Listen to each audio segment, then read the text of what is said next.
हरे कृष्णा, राधे राधे दोस्तों। चैत्र नवरात्रि आने वाली है। आप सभी को चैत्र नवरात्रि की हार्दिक शुभकामना।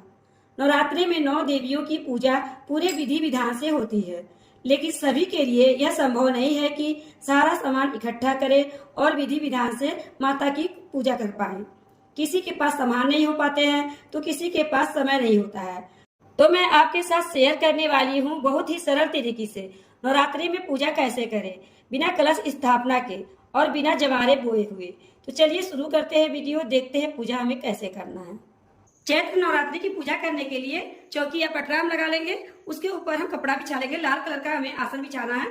इस तरह से बिछा लेना है। उसके बाद से देते हुए हम माता रानी को विराजमान करेंगे। तो आप मूर्ति, फोटो जो भी है स्वरूप माता रानी का विराजमान कर दें। इसके बाद से सर्वप्रथम गणेश जी की पूजा की जाती है। इस तरह से चावल का आसन देते हुए हम गणेश भगवान को भी विराजमान कर देंगे।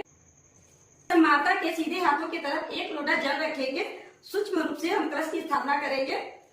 कंठ पे कलावा बंधा होना चाहिए। जल में हम एक सिक्का डाल देंगे।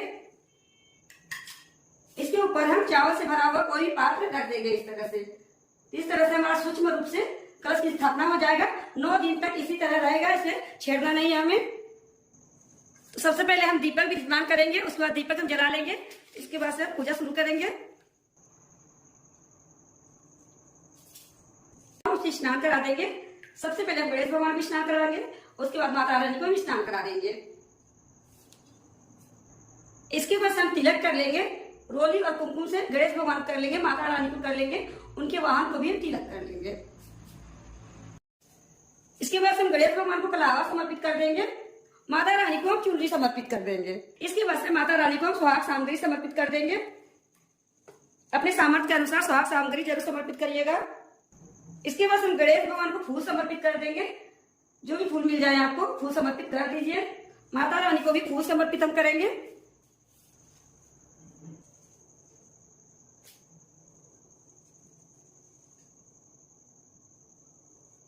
इसके बाद से बहुत ही प्रेम पूर्वक से हम धूप दिखा देंगे। गणेश भगवान जी को दिखा देंगे, माता रानी को दिखा देंगे।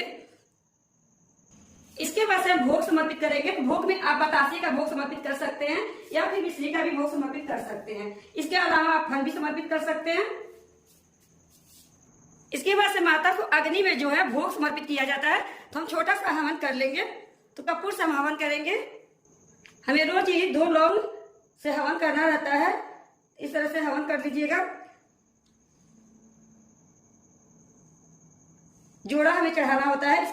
इससे ज्यादा और भी आप चढ़ा सकते हैं, लेकिन जोड़ा चढ़ाना रहता है। इसके बाद से हम मीठा समर्पित करेंगे। भोग जो भी मिश्री है, बतासे हैं, जो भी है आप समर्पित कर सकते हैं। इसके बाद से जल हम समर्पित करेंगे।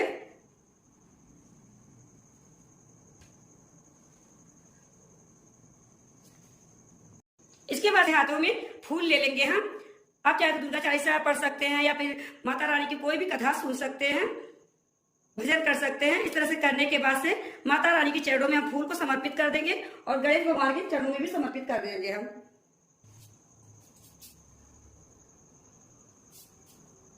उसके बाद से बहुत ही प्रेम पूर्वक से आरती करेंगे।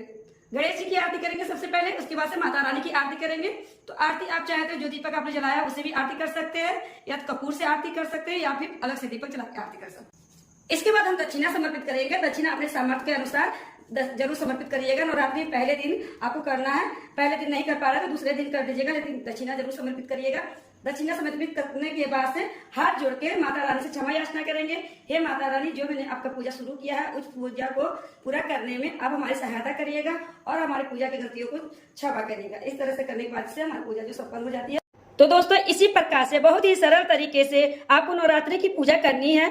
9 दिनों तक इसी जगह पे दोनों समय दिया जलाना है, भोग चढ़ाना है, माता रानी का दुर्गा चालीसा पढ़ना है, फिर आरती करना है। 9 दिनों के बाद हमें चौकी हटानी है। इस तरह से आप बहुत ही सरल तरीके से घर पर पूजा माता रानी की कर सकते हैं।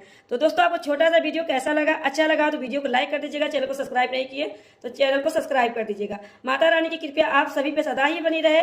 इसी कामना के साथ अगले वीडियो में मिलते हैं। राधे राधे।